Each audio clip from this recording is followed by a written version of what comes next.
Okay, we'll call the regular meeting of council for February 13th to order at 3 p.m.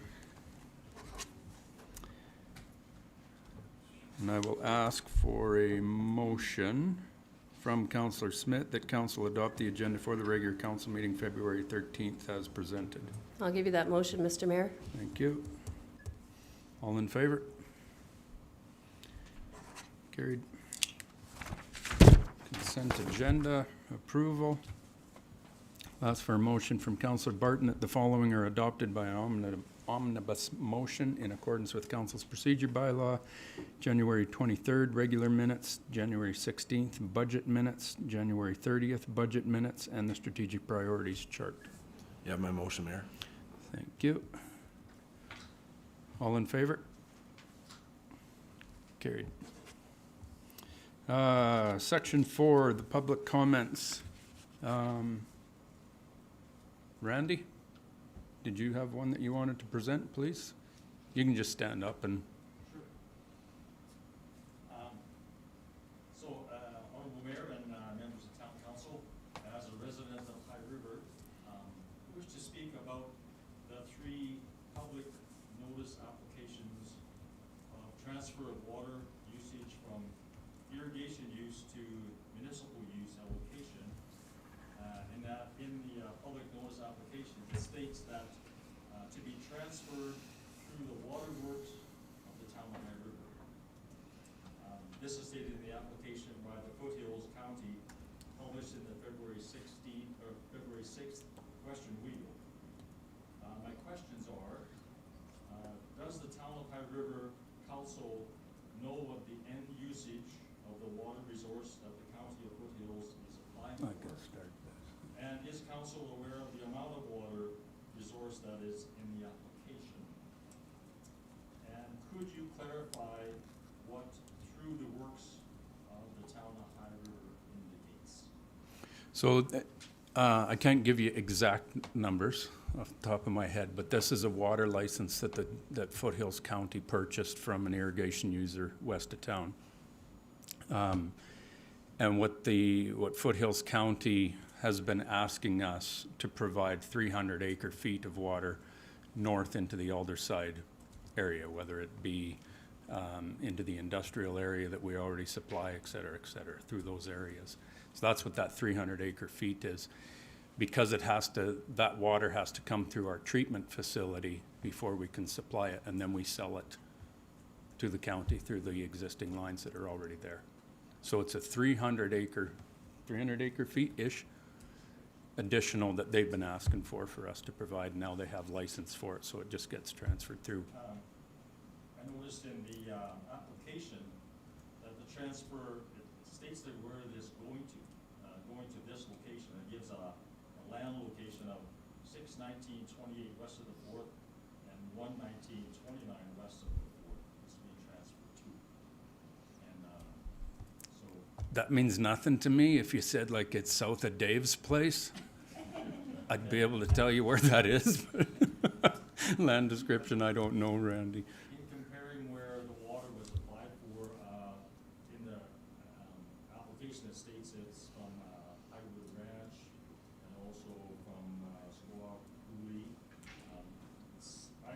Without looking at the map, I question or ask the council if that is actually west of town about 5 kilometers. Correct. So Highwood Valley Ranch and the Old Woman's Coulee diversion that comes off the Highwood River is about 5 kilometers west of town. And so my question remains about if it's transferred in the application, it actually gives a section number, and it turns out that the section 1 of 1929 west of the 4th and section 6 of 1928 are right next to each other as 2 sections side by side. And so I wonder if that's the end user.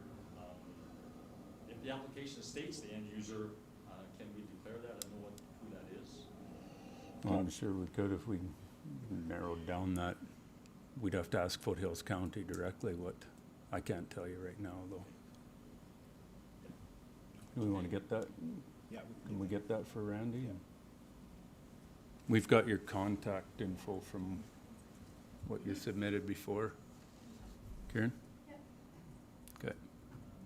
If we can, if they'll allow us to give you that information, I don't know that there's something Yeah, it's public, that should be public. needed in the public, If the land description's there, then we can figure it out. Yep. okay. And so you're aware of this, you're aware of those, 3 applications that are in place? Yeah. And it's really just, we're in the middle of it, just that we're treating the water to send back to them.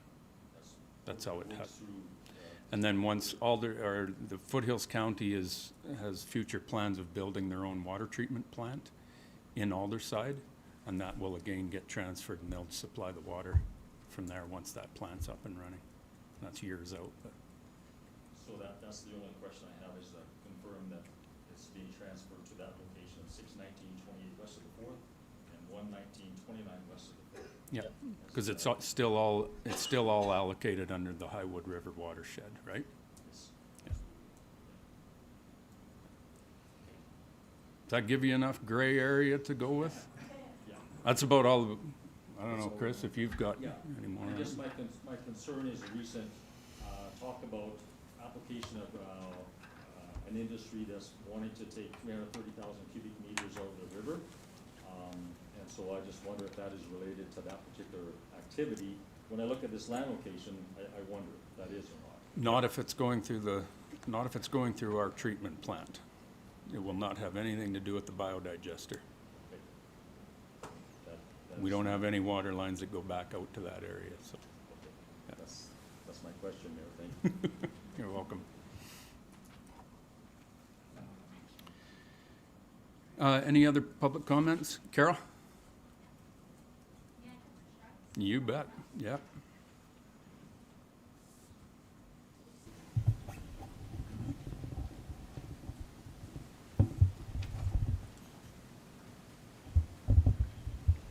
Do I need to spell my name and give my address? No, we've got a pretty good idea.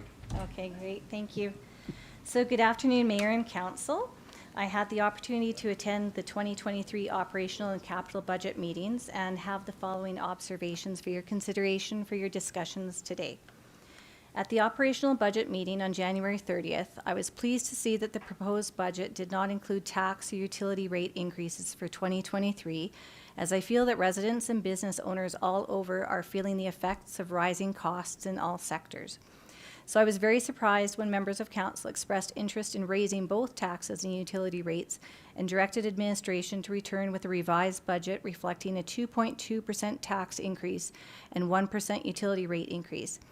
I had hoped for discussion around how the people council serve are feeling the economic strain, so was disappointed with the lack of those deeper conversations.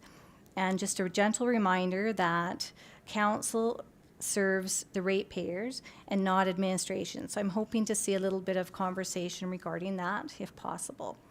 At the capital meeting where the revised operational budget was presented, I'm just wondering, how does council justify increasing taxes with comments such as it's better than 5% next year, or comparing our rates with Calgary, Okotoks, and Foothills County?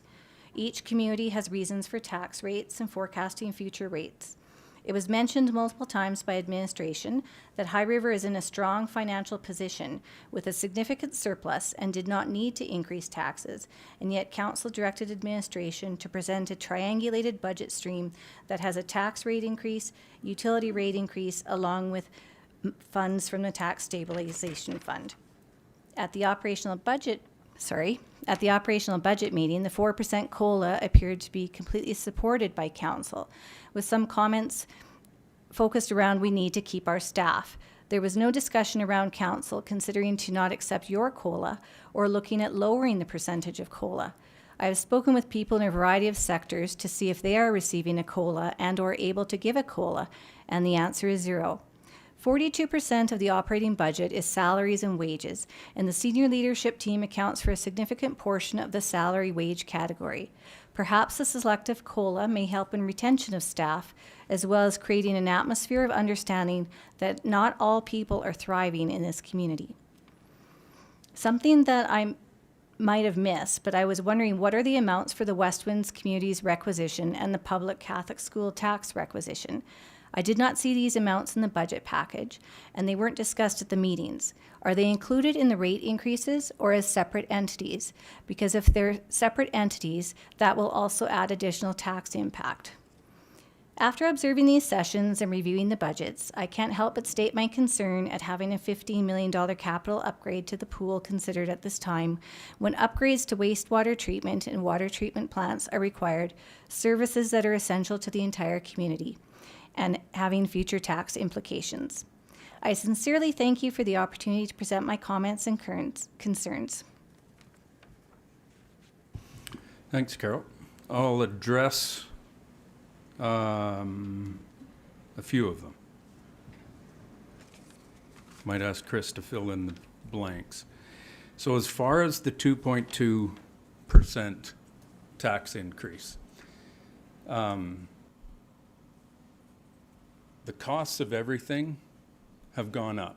We are not isolated from that at all, whether it's our fuel costs or absolutely anything. The town of High River, as an organization with our operations department and all the supplies and everything else we need, we are subject to those increases just like anybody else in this town. Reducing it from what, a 4.5% or 4.4%? That's correct. Tax increase to a 2.2% tax increase only comes not from surplus, but it comes from that tax stabilization fund that we built during COVID, where because of labor issues and from grants that we got from the province, we were able to create a $4.5 million tax stabilization fund. We could have blown it, but under Chris's guidance, we created a tax stabilization fund that we are very fortunate now to be able to use that. Now, at the start, administration's recommendation was to go with a 0% tax increase and use all of our extra operational expenses to be drawn, not that they didn't exist, but to be drawn out of that tax stabilization fund. And we said, well, no, because the costs are still there. It's the responsibility of every ratepayer in this town to be responsible for those costs. So we said, let's do half of it. Rather than doing the full 4.4% increase, we can use this tax stabilization fund that we have to reduce that down to 2.2. Because we don't want to blow through that tax stabilization fund in 3 years. We want to try to drag that out. And instead of doing this, try to do this. So that's where it's not this overabundance of surpluses that we're budgeting for and making people pay for. On the capital end of things, you know, you look at the swimming pool. When you do those kinds of projects, at any point in time, people can say, oh, we're not ready for it, or oh, it's too tough time. You end up doing absolutely nothing because there's always a reason that can be brought up not to do it. So then you end up doing nothing. So we are still committed to building that pool.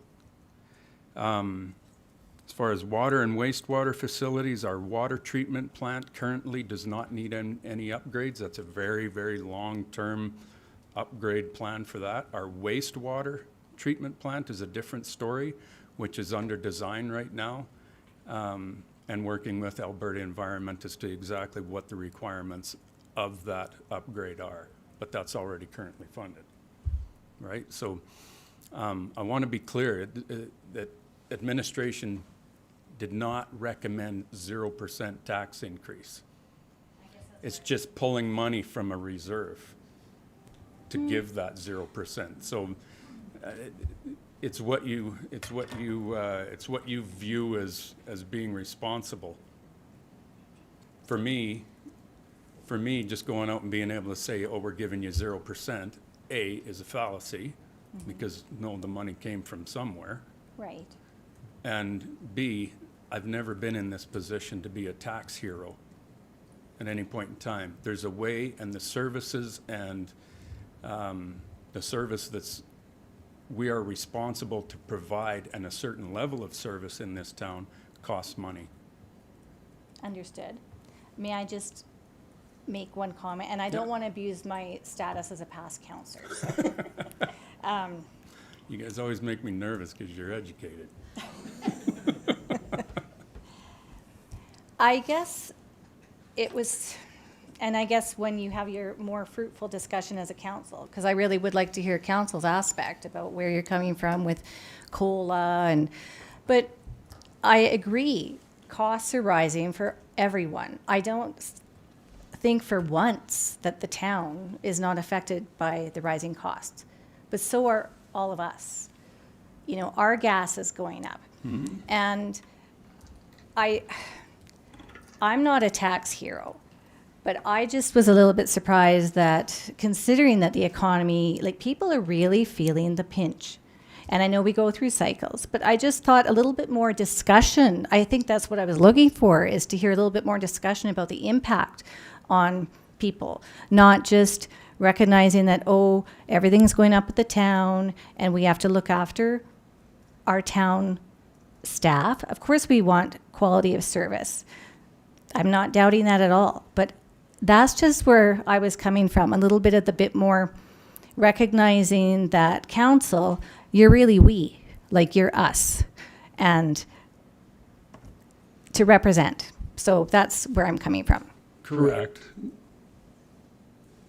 Mm-hmm. But when you say everybody is feeling the pinch, is not a fair comment either, because there's lots of industries that are absolutely flying right now.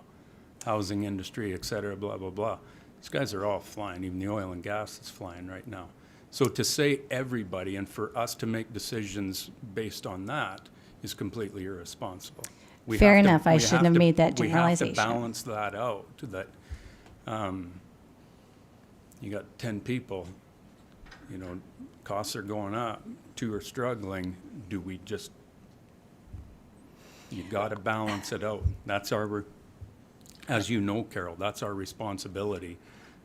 That's why we're all elected to sit here and decipher all of that stuff and figure out which way we can go. And that's why, you know, luckily we have the tax stabilization fund, because costs are going through the roof. Oh, and that's fair. Any other comments? Good. Thanks, Carol. Thank you. Any other questions? We'll move on to the Rowan House delegation. Ally, there you are.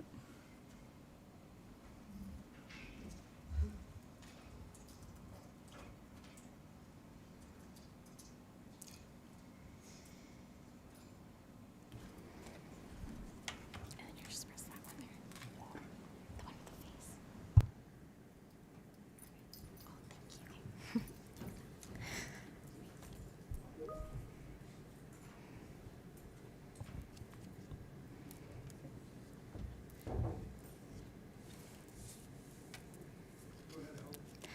Hello, everyone, and thank you so much for having us today.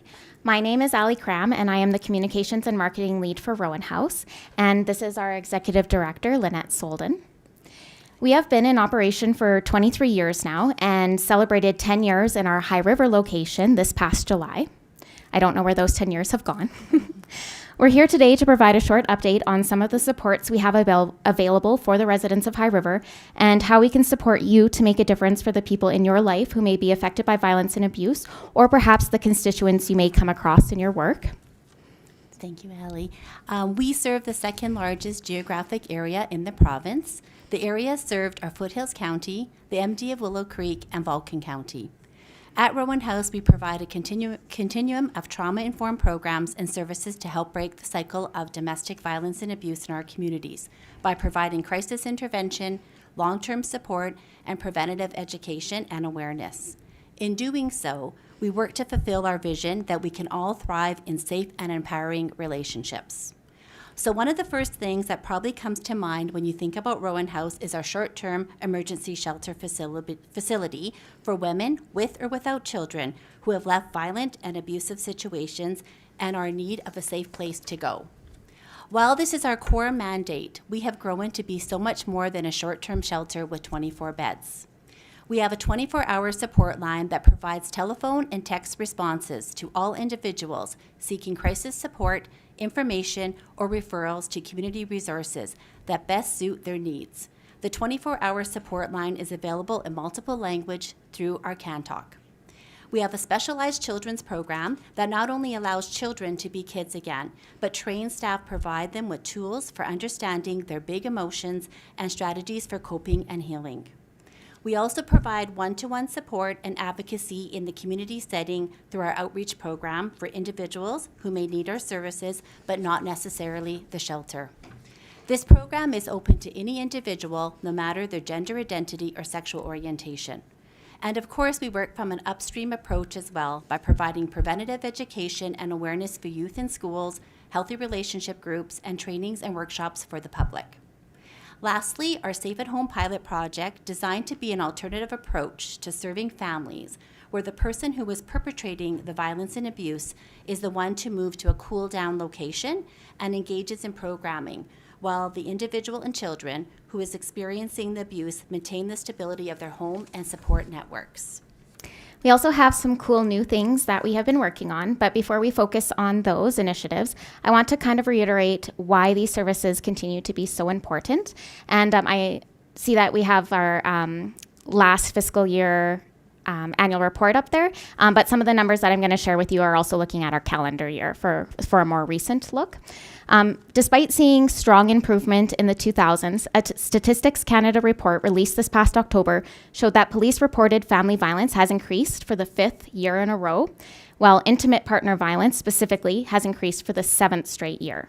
Meanwhile, Corporal Leanne Beatty, the domestic violence coordinator for the Southern Alberta District, reported that in a seventh month period in 2021, offers responded to over 2,300 occurrences of domestic violence in her coverage area. These numbers do not factor in the occurrences that most definitely go unreported. And Corporal Beatty says in her experience that number is high, and COVID definitely played a role in worsening the problem. In 2022, Rowan House received over 2,100 calls to our 24-hour support line, up from just over 1,500 in the year before, so that's quite a jump. And during that same time, we admitted 216 women and children, up from just 130 the year before. That was partly due to the fact that we returned to full capacity after COVID, but it's still up significantly from 176 in 2019 pre-pandemic. So we are definitely seeing a growing need as well as a growing severity in what our clients are dealing with in terms of the types of abuse and coping mechanisms, as well as greater mental health and substance overuse concerns. But moving forward to address all these complexities, thanks to a grant, we were able to have a dedicated court support worker to assist the clients of our various programs through the court process and help them understand the different types of protection orders that they can implement for their families. This is something that we're really proud of at Rowan House. We have a research and evaluation lead who is helping us to ensure data integrity and that all our work is truly having the impact we hope and expect. We also have a shelter facility and safety advisor dedicated to enhance the safety for all our staff members and clients. And we continue to expand our preventative program to empower the community to recognize the signs of domestic violence and abuse among your friends, family, and coworkers so that you can support them and direct them to the services they need. We are pleased to offer lunch and learn workshops to anyone who is interested, as well as targeting trainings to industries that might be more likely to meet someone in need, like hairdressers, groomers, nurses, and dentists. And finally, we know that not everyone has a lot of time to take these kinds of trainings, so we have an educational podcast anyone can take in from the convenience, comfort, and privacy of their home, also their car or walking path. It's available for free on most audio streaming services. All of these programs are accessible and offered at no cost to those who need them, thanks to the generosity of the community. We do receive an annual grant from the government, but it is restricted to our emergency shelter program, and it primarily ensures we have a shelter support worker on site 24/7, able to answer our support line. And we haven't received an increase to that funding in nearly a decade, since 2014. So obviously it doesn't go as far as it used to, as we too have experienced the economic changes. And so everything that we provide and go beyond our shelter services, we do that through fundraising, grants, and donations. our focus really is on collaborating with the community. And from last year's Picnic with a Purpose, bringing organizations and businesses together, to being part of Alberta Health Services Domestic Abuse Response Team, or DORT program, which is currently in use in the High River Hospital. Like you, we want to do our part to ensure that High River remains a safe and great place to live and have a family. Everyone's path to addressing domestic violence and abuse in their life looks different, which is why we have so many different options for help and why we are working to raise awareness about all those different options. Our hope is that after today's presentation, you have a little bit more information and confidence about how to refer somebody should they trust you to share what they are going through. And we thank you for the opportunity to just be here today and let you know that we're here. Thanks very much, Ali and Lynette. Any questions from council?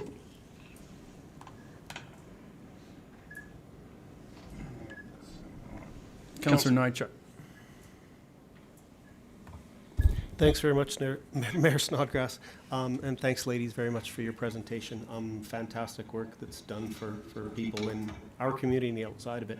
I have one question, just for clarity for my own purposes. In the report to the community, there's a pie chart about in the middle that talks about Calgary 58%, High River Okotoks 18%, Southern Alberta 13%. Can you speak to what that represents? I was just trying to understand that piece. Is that people that you're looking after, or yeah, please, thank you. So basically, our emergency shelter program would support anyone across Alberta and really across Canada, the world. Like, people come from off a plane to Rowan House. The way that we kind of find works best for our clients is that they often need to just escape the town completely for safety purposes. So we work with other shelters in Alberta to find the safest location for them. So a lot of people from the city are coming here, and then a lot of our clients are going there and then relocating back here once they're in a safer place to do so. So that's just for our shelter program. But all of our other programs and services, so like outreach and prevention and their school programming and all of that, is primarily local. Like, we don't serve outside of that necessarily. It's only our shelter program that would include those city numbers.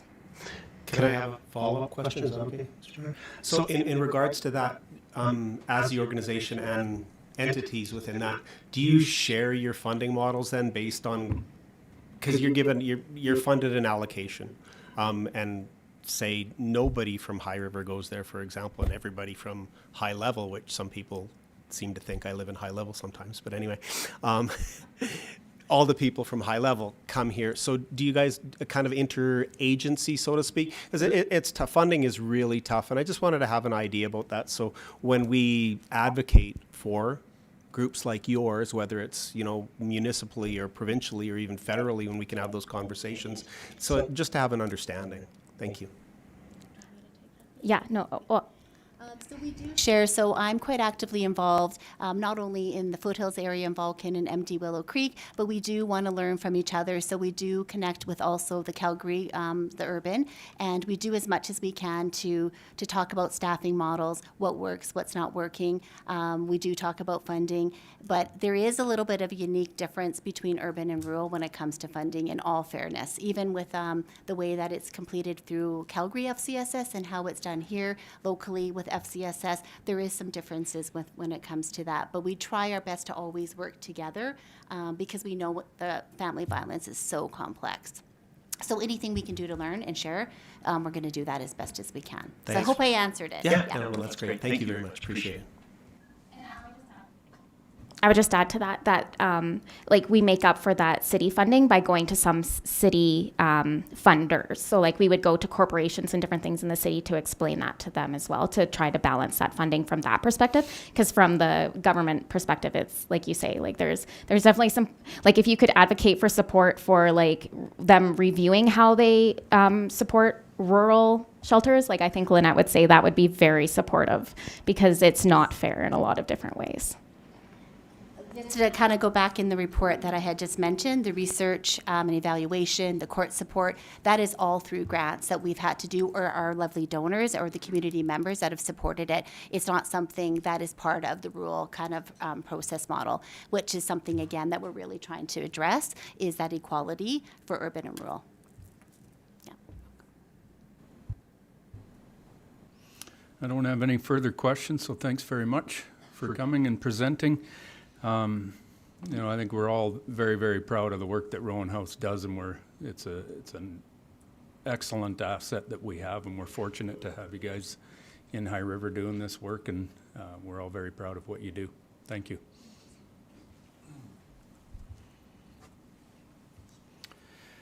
Foothills Shuffleboard Association, financial relief from Vern and Shirley.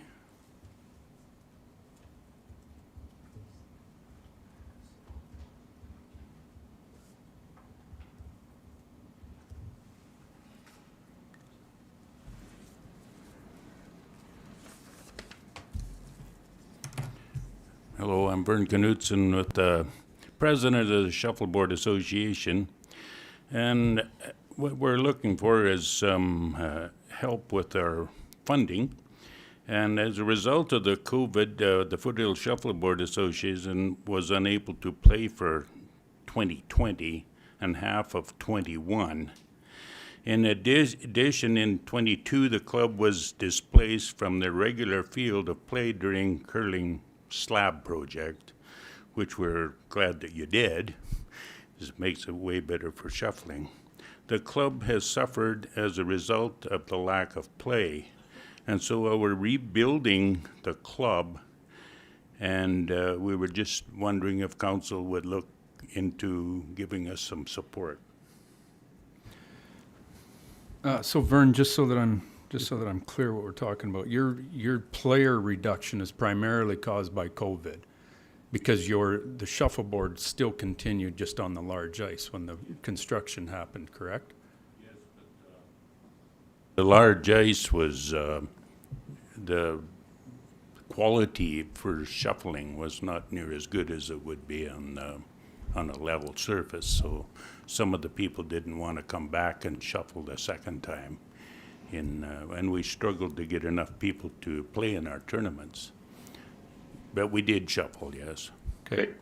What kind of monies are you requesting? I don't know. Any amounts that you could see forward to doing, yes. I think it's always easier if council has a number given them to them, because I can cut you a check for $9 right now and call it a day, but that Yeah. probably doesn't do much, right? No, it doesn't, no. It's gonna cost us with the new system for paying at $35 each time we play will be better. And another thing I wanted to bring up was the parking for the campers when we have tournaments. In all other cities like Edmonton and Innisfail, that's always a given.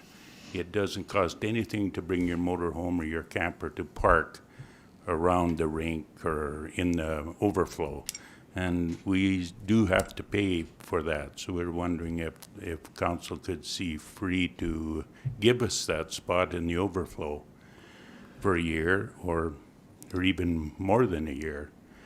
And maybe 50% of the cost of shuffling for this year until we rebuild. Okay. Yeah, the camping thing has been an ongoing discussion. So I'm not going to ask council to make a decision on this today. I'm glad you brought it to our attention, and we will. I think we'll probably bring more information into a cow meeting or something, and maybe have a little more detail to come back. Councillor Walsh. Thank you, Mr. Mayor. In your notes here, we have that you're asking the estimated cost for 2023 season is $4,047. So looking for financial assistance. This 4047, that's your operating cost, like to be present in the rec center? Yes. So are you then asking for that fee to be waived? More direct to your question? Yep, that would be very nice. Well, now we have the question clarified. Thank you. I'll leave that with you, Craig. Yeah, and I'm going to delegate it back to Chris to figure out what that looks like and bring it to we could come back to the next regular council meeting for a decision, or if more information's needed, we can put it into a Cal meeting in 2 weeks. Councillor Jones? Thank you, Mayor Snodgrass. My question, when it was put into the large ice, originally I assumed that the large ice would still be available to rent on the off times. So I'm wondering if they're doing a user agreement this way, they're paying when they use, are they removing the shuffleboard so that we can still use the space between shuffleboard days of use or times or tournaments? Oops. We're not we're in the curling ice now, so we wouldn't be in the skating rink anymore. So the idea is to leave them down, the courts, and get more people to come in and use it, and that would be better than lifting them up or doing anything else. Because normally when we're in the curling ice, we leave them down all year. So then in my thought, it's not per use, because they're actually taking the space for the entire time. There is no other way we can use the space. And this is why we need to bring it back to a Cal meeting, because there's, with that rec center and the different user groups and everything, it's always complicated as to who's in, who gets to use it, how much can we use it. It's always complicated, and we got a big agenda to get through, and I don't want to get into those weeds right now. I think we need to give our Nancy and Chris time to kind of filter this through, but we'll take your request under consideration, absolutely. Okay. Thanks. Thank you. Yeah, thanks, Shirley.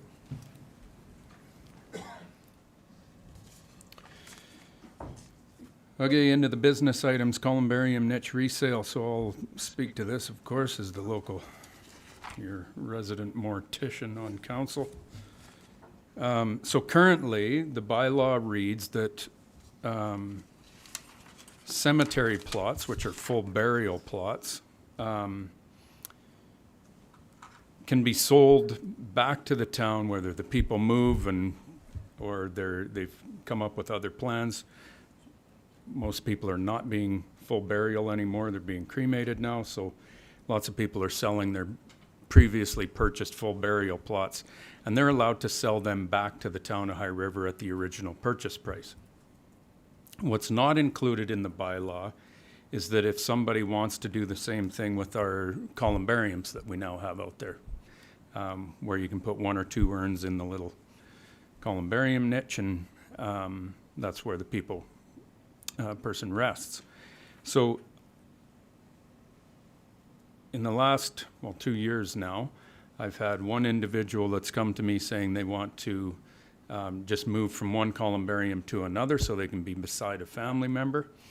Currently, we don't have anything in a bylaw that has the transfer of a columbarium niche. The other people that have requested a move to me, they're just simply moving from High River up to St. Paul, I think it is, and they want to take, I think it's their mom, they want to take mom with them. It's easy to do with ashes with an urn. It's not like a full burial disinterment. So all I wanted to do was to be able to add in so that we're treating these columbarium niches exactly the same as we're treating full burial plots. So the amended motion that I have reads that if the licensee of a lot/niche, to capture that, decides they no longer need the lot or niche, they may sell the lot back to the town for, that should be lot or niche, back to the town for the original purchase price. Now, one caveat that I want to put in addition to that is that in the case of a columbarium niche, the replacement cost of a previously etched niche door, so on the columbariums, there's the door, and then it's a granite door, and then they get the inscription sandblasted into it. So you cannot reuse that door. So the replacement cost of the previously etched niche door would be deducted from the resale price. So they're responsible for replacing that niche door so that it can be reused. So that's my spiel. What do you want to do? Councillor Kinghorn. Thanks, Mayor Snodgrass. Let me get this completely clear. Because I didn't know you could do this. So you can put a family member's ashes in one of those niches out there, seal it up, and then come back 2 years later and say, I want the ashes back, and open it and take them Yeah. away? Yeah. Seriously. Or put somebody else in it, or put Don't- your dog in there. Don't tell any of my family that. Once I'm there, I want to stay where I am. Thank you. Oh, I'll assure you, you will be in there and locked.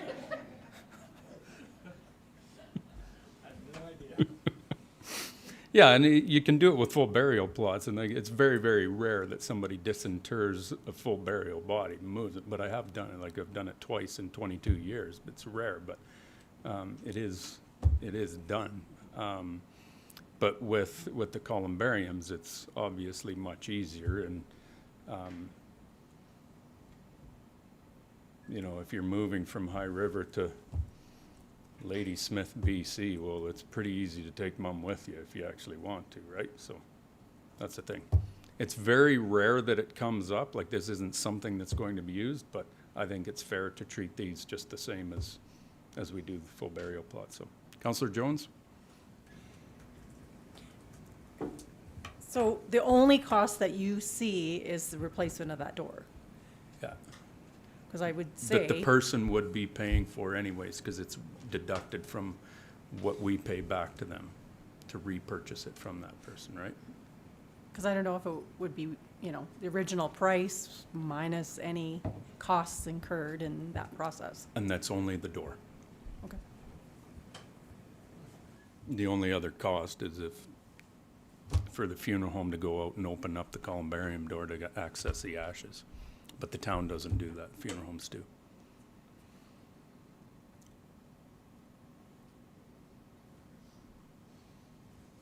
So I'll ask for the motion.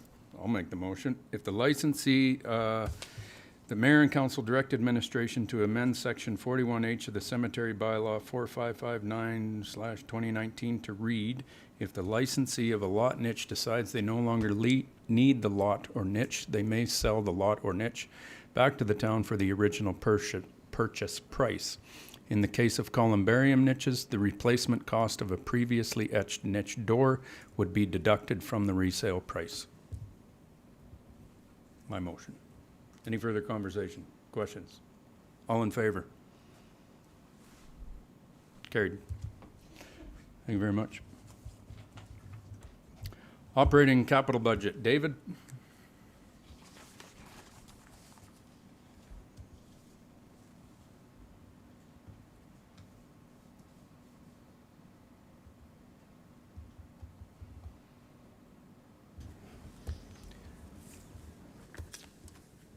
Good afternoon. I will keep my comments brief as usual. In support of this agenda item, we have provided a formal request for decision along with attachments that includes a summary statement of operations reflecting a balanced budget as required under the MGA and a capital budget listing detailed projects in progress and new projects anticipated for 2023. We are requesting approval of the 2023 operating budget of $32.525 million and approval of the 2023 capital budget of $23.393 million.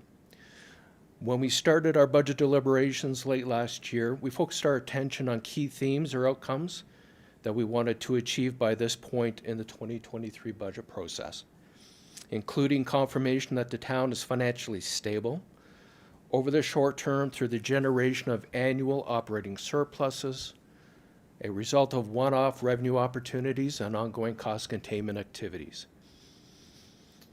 Another theme was confirmation that the town is financially sustainable over the long term, given the year-over-year growth of accumulated surplus positions and how funds have continued to be invested into our physical infrastructure through new tangible capital assets, while at the same time internally restricting funds for specific purposes and leaving a pool of funds designated as unrestricted to manage future unforeseen risk. We talked about the components of the MGA balanced budget and how that differs from our audited financial statements that are developed under Public Sector Accounting Standards, or PSAS. We also talked about the importance of limiting increases to municipal tax, utility rates, and other service fees, recognizing that our residents continue to feel the impact of COVID on their family lives. It is for this reason that we capped our municipal tax revenue increase to 2.2% over 2022, along with a 0.5% increase to utility fees.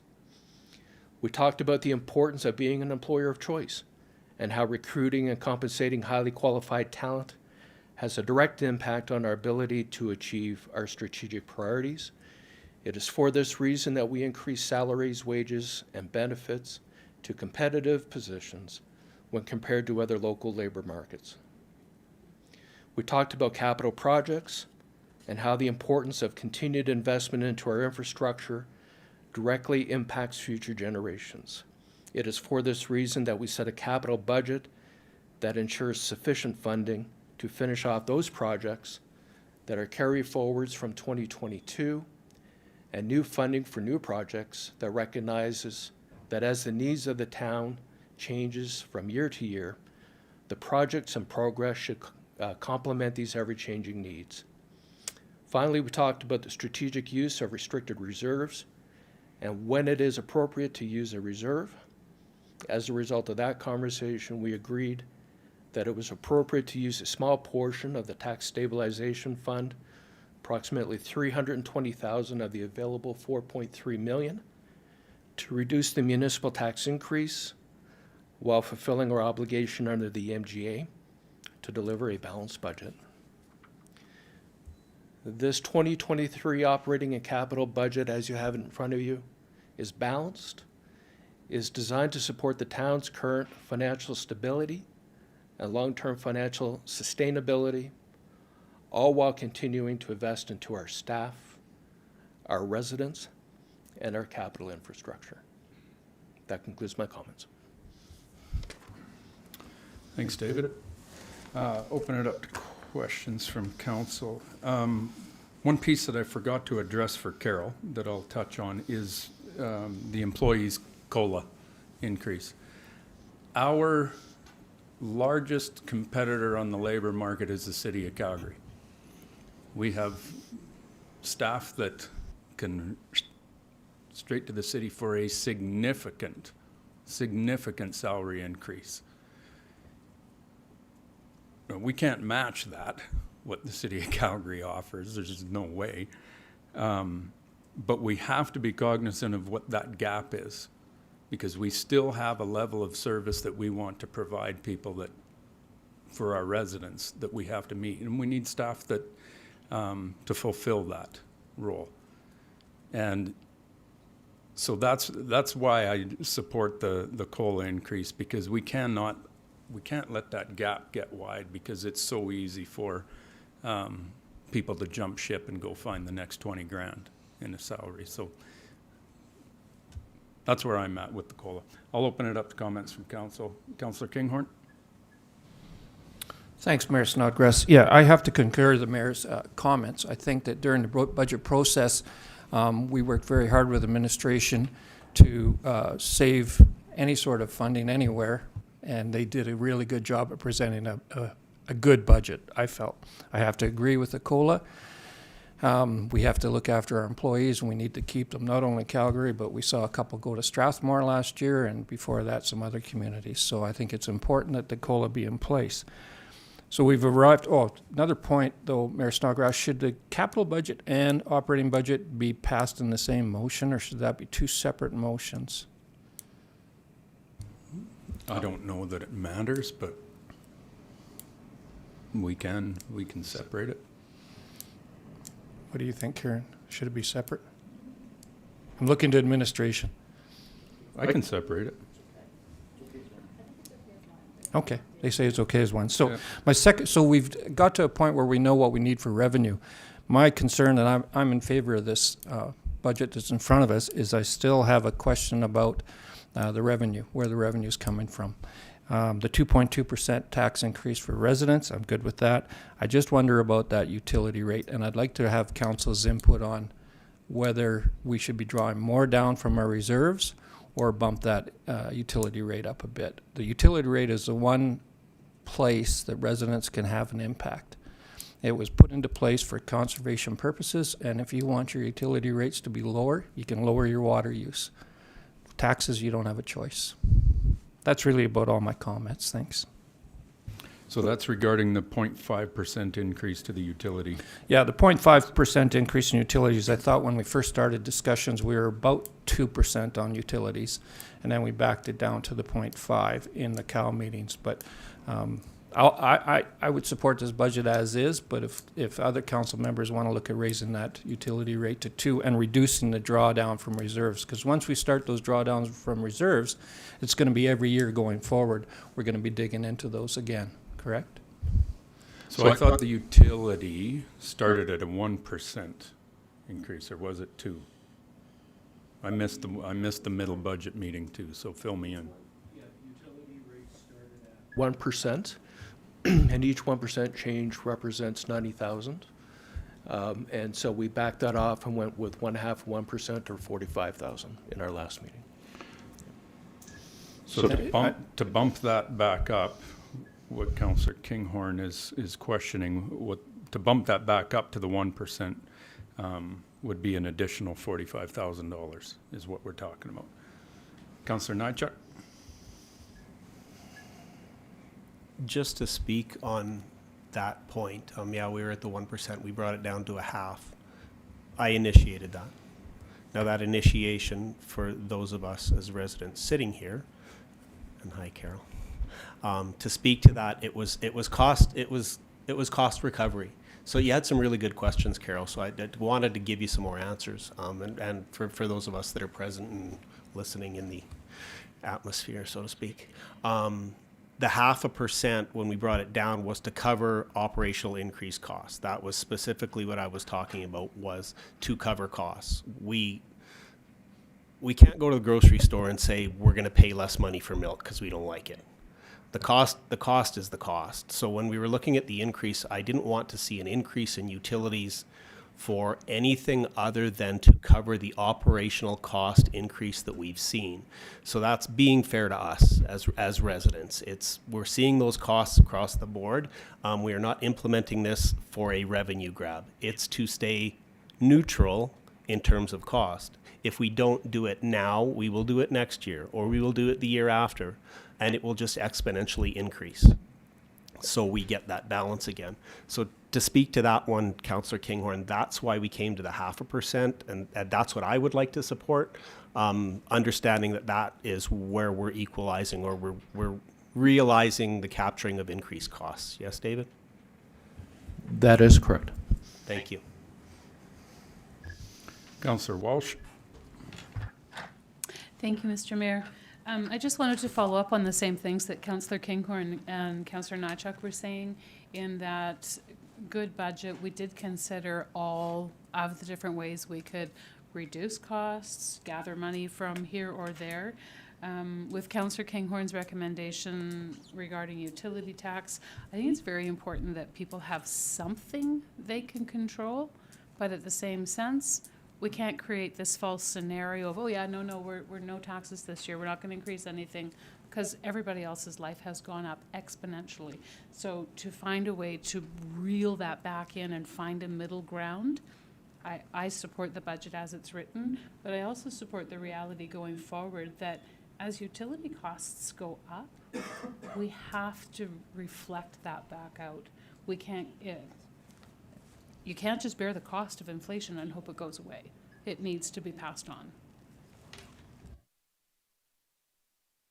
Councillor Smith? Thank you, Mayor Snodgrass. I also think that, when we sat down and had this conversation and we looked at our stabilization fund, we can continue to draw from that until there's nothing left and have a 0% increase over the next little while.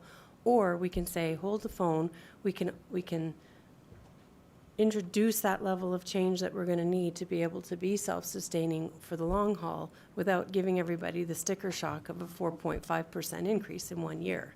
So if this is the way that we can be balanced in our approach, we're taking from here, we're taking from there, we're working towards finding a nice balance without having to give everybody a sticker shock in 1 year. I think that for me and the conversations that we've had, this has been very deliberately presented and very mindfully done in a way that can be respectful for our residents and for our community. So for that, that's where this landed for me, that we're on the right track.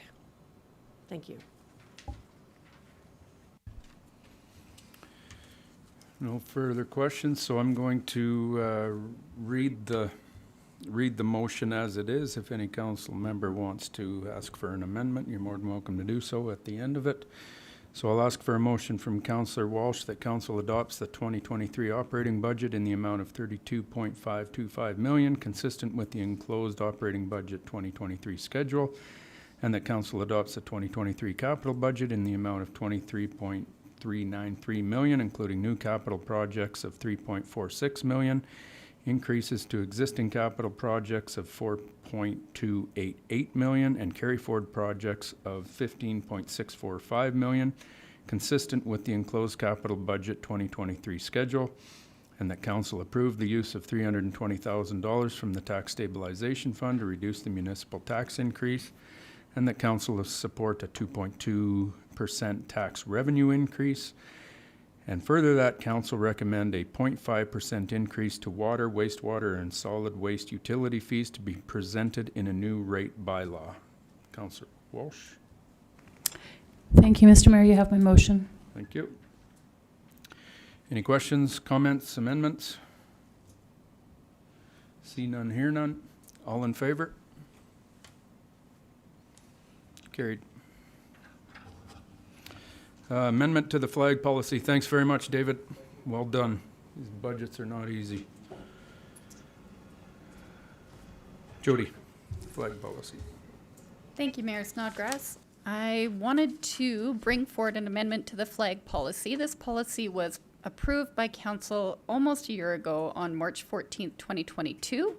At the time, we had included the flags that are at the welcome sign on Highway 2A, and this policy speaks to the protocols for half-masting. At the time, we did not recognize that those poles did not have the ability to half-mast because of their structural. They are either flags up or no flags at all. So we wanted to bring this forward to remove those flags from the policy. Housekeeping. Any questions? I'll ask for Jamie Kinghorn. What would it take to make those poles out there work? Is it a big budget line item? Is it something you can bring back to us at another time?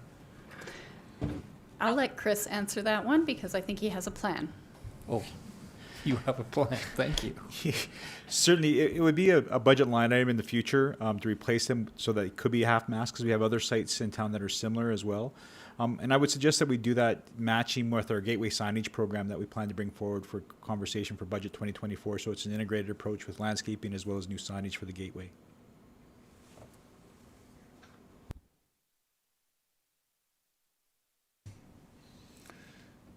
No other questions? Ask for a motion from Councillor Jones that the flag policy POL Ledge Serve-106 is amended to remove the flags located at the welcome sign on Highway 2A from the policy. I'll give you that motion, Mayor Snodgrass. Thank you very much. All in favor? Carried. FCSS Community Grant Program Task Force. Kieran and Shelley.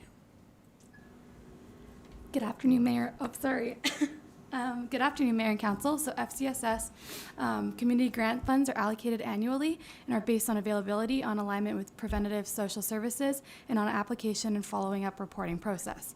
Previously, applications were reviewed and recommendations were made by the FCSS Advisory Board. However, it was dissolved in 2020. After the dissolution of the board, applications are being evaluated by the town's senior leadership team with input from the manager of community support services and were put forward as recommendations for council's consideration. The proposed terms of Director of Corporate Services and Director of Municipal Services. Administration is recommending that the council approve the FCSS Community Grant Task Force and appoint 3 members of council to sit on the task force with the term expiring on October 1st, 2025. I'm now open for any questions.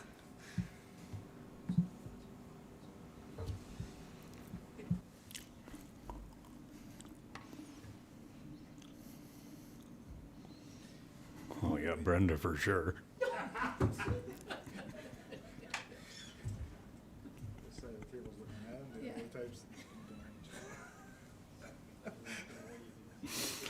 Anybody putting their hands up? This is once a year, right? Yeah. Yeah. Yeah, it will Councillor be once Smith. a year. Councillor Walsh, somebody from that side, Councillor Jones, thank you very much.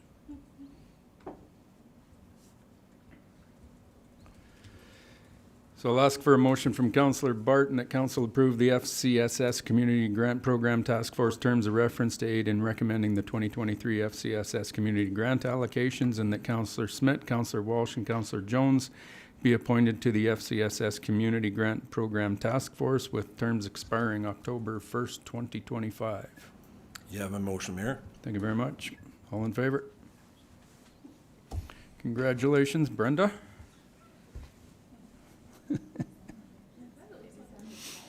Rimrock Feedlot standing item. I'll send it over to Councillor Nychuk. Thanks, Mayor Snodgrass. What are my 2 things for? I only have 2 things for today. So the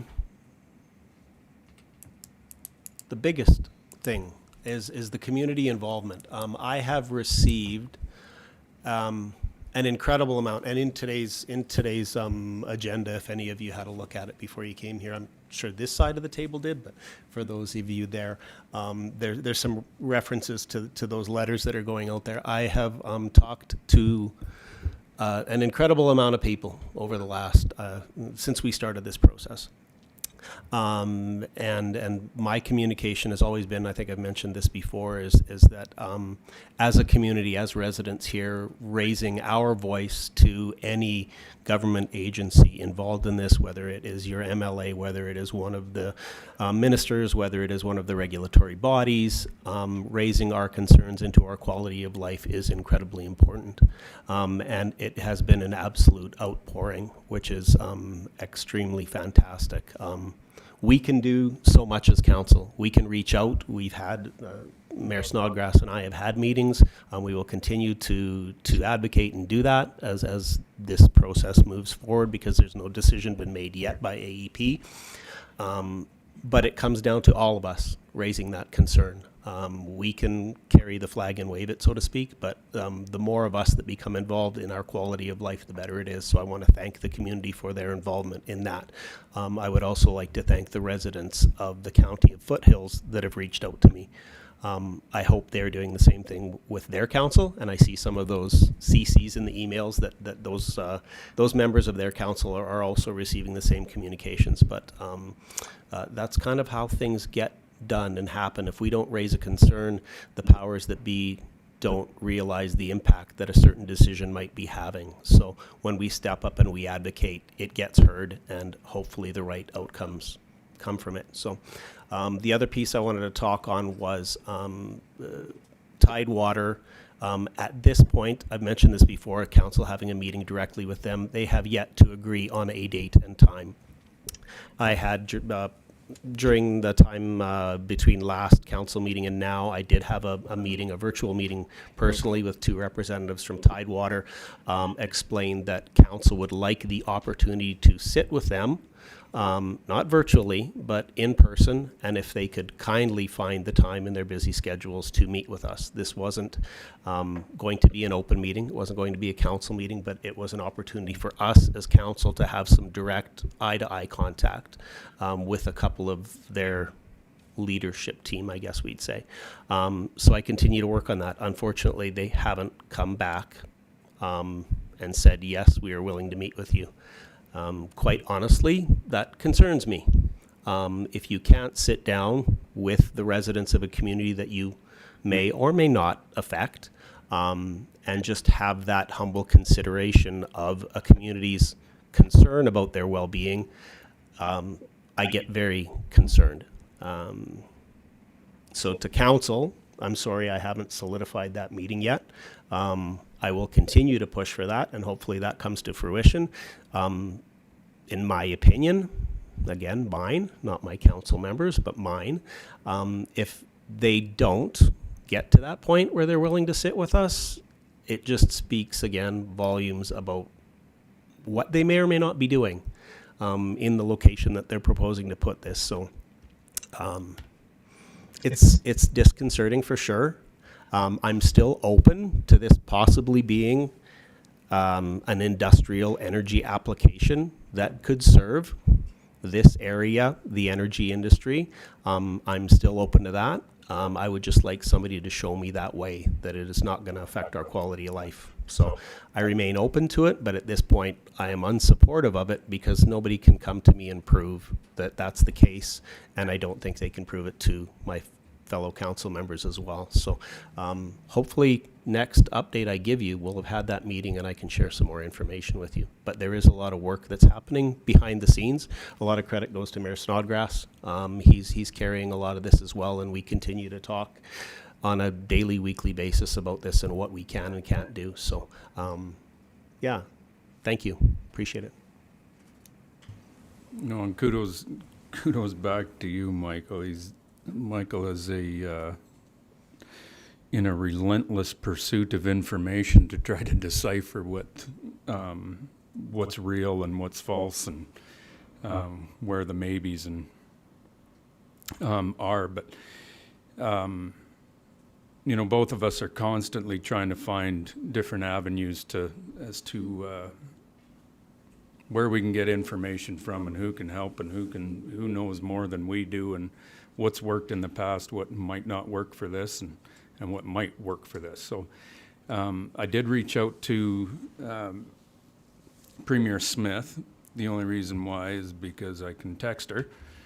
And she's aware of it, but wanted me to talk to MLA Sigurdsson, north of us, in the Highwood constituency.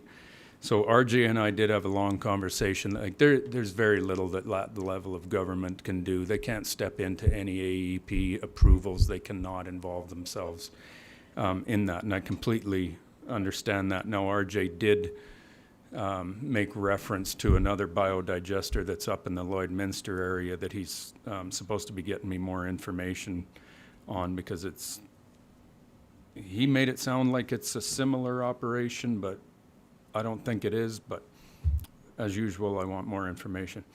The other piece, I highly doubt we're going to see Tidewater come to council. I just don't think they're going to do that. But they do have the webinar that they had, which is public, correct, Michael? That thing, I don't know. It's on their website, Tidewater's website. Yeah, you can find the link to it on their Right. website. So that's if on anybody, there. Yeah, if anybody wants to receive it, reach out to me and I can send you a link. Okay. So that's there. Now, the other thing that's in that webinar that Tidewater keeps referring to is this statement of we are going to see a 42% reduction in the smell. What we're questioning is where'd you get that number? And I talked to Kendra from Rimrock last week, and asking her about that as to where this number comes from. And she's saying there's scientific studies. There's a third-party scientific study that's proven that. I'm all into looking at that, and if I can, I'm all into reading the science, and as much as I know how to, but I'm all into being convinced in that. But I need to see something, and I think we need to see if we're going to be on side with that. Because if that is possible, that is a huge benefit to High River's current condition, that if they can reduce the current odor problem by 42%, that's very much a positive for us. There's no question. But it can't just be a statement floating out there. I need to see some meat behind giving us that number. So that's what I've asked, and she's going to see what she can provide for that. I actually don't know whether that study is completely complete or not, because I think there's other things involved with it. But Needless to say, Councillor Nychuk's on it. This is a daily basis between one or both of us that's talking to somebody to try to sort this out. So the community needs to understand that we are not sleeping on this and just kind of on a wait and see program at all. We're heavily and actively involved in trying to figure it out. So, any questions from council? Nothing. Board and committee reports, Shepherd Family Park meeting minutes and the Fresk meeting minutes. Any public comments regarding what we've talked about today, sir? Thank you very much, Mr. Mayor. My name is Randall Worthington. And I just have an observation, sir, and members of the council. I'm sorry.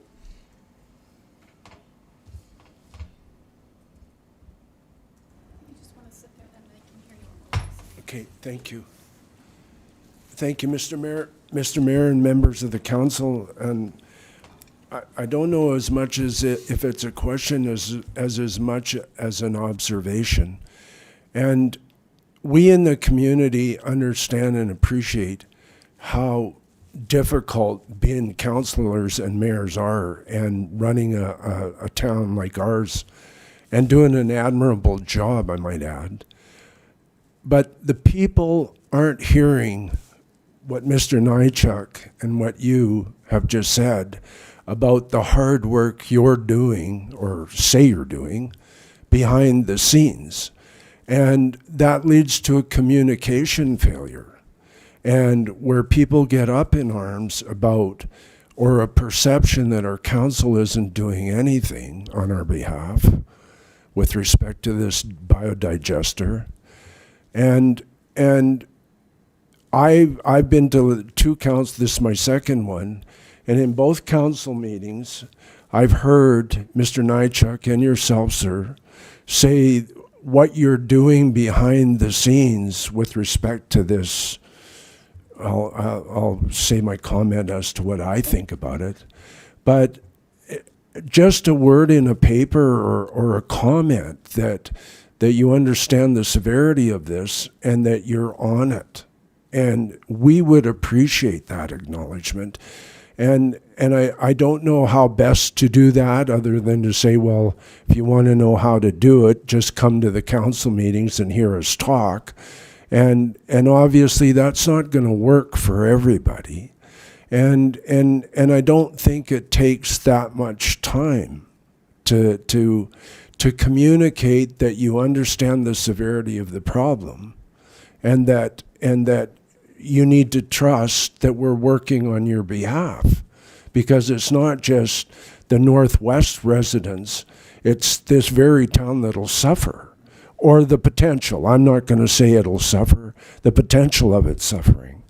And I think that that's a reasonable request. And if I can just get in one dig about the 42%, I'm a resident of High River. I did attend by invitation the Foothills County meeting, whereby in order to attend that meeting, if we had any questions, they had to be submitted in writing. And my question was exactly what you just asked. And that question was not answered in that. Thank you.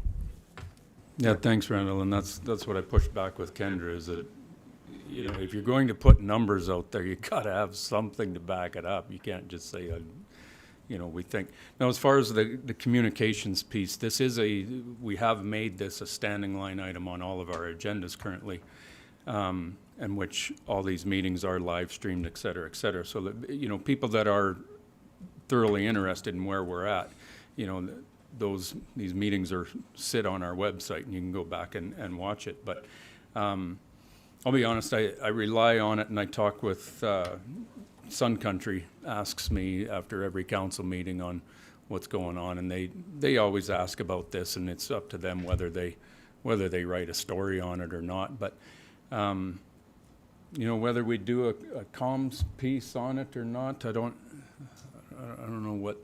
We can talk about that, I guess, as to what that might look like. Because honestly, if you're if you're saying the message isn't getting out there with what we're doing, then we need to get that out there somehow. So whether it's myself and Michael writing a Facebook post or something like that, right? But that only goes so far too. And there's massive repercussions when you hit post. All hell will break loose. Before you hit post, Mr. Mayor, look how fast you can recall the message before you get Yeah. Good point. Thanks, Randall. Council correspondence requiring action. The May flyby letter of support. Karen, can you give us cold notes on some of these for everybody? If my voice will let me, the Canadian Armed Forces is doing a flyby within about 500 feet of the ground, just out in High River. So they just wanted a letter of support for you guys to acknowledge that that will be happening. It is in May. I can't recall the exact date of it, but yeah, those are the cold notes for them. And that's to some event that's being held out at the airport, correct? Yes. Okay. Ask for a motion from Councillor Kinghorn that council authorize the mayor to sign the letter of support for the May flyby. Thank you, Mayor Snodgrass. You have my motion. All in favor? I think it'll be cool. Something other than the sound of stars coming into town. Notre Dame collegiate graduation invitation. That one's pretty simple. So I'll ask for a motion from Councillor Nychuk that mayor and council will notify administration of availability to attend the event. I'll give you that motion, Mr. Mayor. We just want to check the date on that one too. The event start date is wonky, so. We did note that the date was incorrect, so after this meeting, we were gonna confirm and then get you guys' availability on it. Thank you very much. What is the date? It is May 27th. Okay. Do you have a graduate?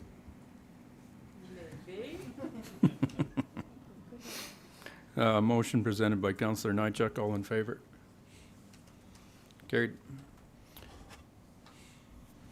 Canet's 13th Annual Gala Sponsorship Request. Jody, did you get the amount of what we did last year? I did. Last year we did I believe it was called the gold tier amount, and it was $500. And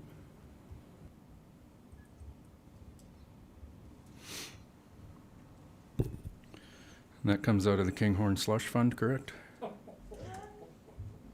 He's been here forever. He's got to have one. Is that right? So we'll do whatever we did. I support whatever we did last year. So ask for a motion from Councillor Smith that council authorize administration to donate to the Foothills Canets for the 13th Annual Gala event in the amount of $500, or the, what was it called? The gold standard? Diamond sponsor. Jeez. Why limit yourself to gold? I'll give you that motion, Mr. Mayor. Thank you very much. All in, oh, sorry. Go ahead, Jenny. I'd just like to note that I would abstain from this vote due to conflict. All in favor? Carried. Camrose owners appeal to AGLC. Karen, help me out. So I believe this came in.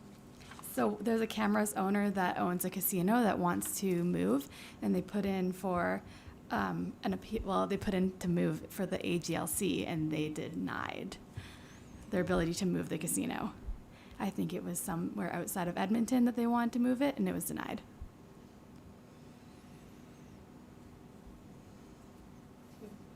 I don't have enough information and background to something like that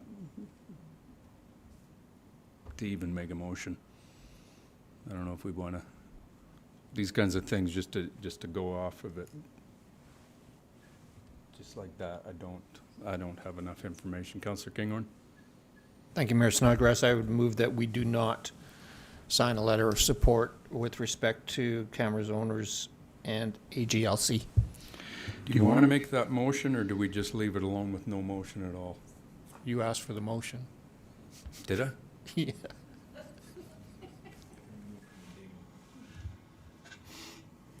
But if we don't need one, we'd probably be better off just to leave it alone and do nothing. Yeah, I don't think we need a motion on this. We can just. Withdrawing your motion? Yes. Awesome.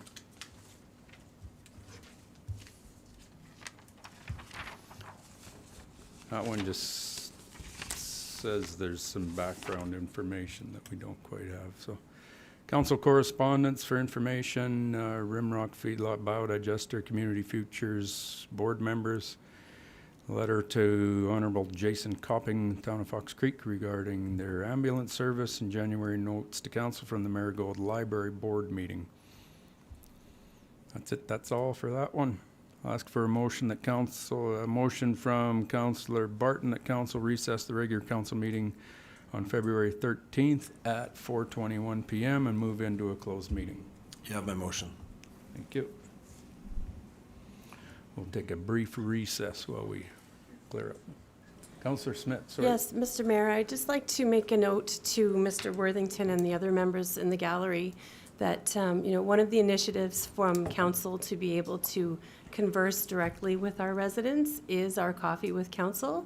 It happens once a month. Everybody is invited to come and join and have a conversation in a more informal environment. The information is posted on our website as to dates and times, and so you're very cordially invited to come and have a conversation anytime. Thank you. Thanks, Kelly.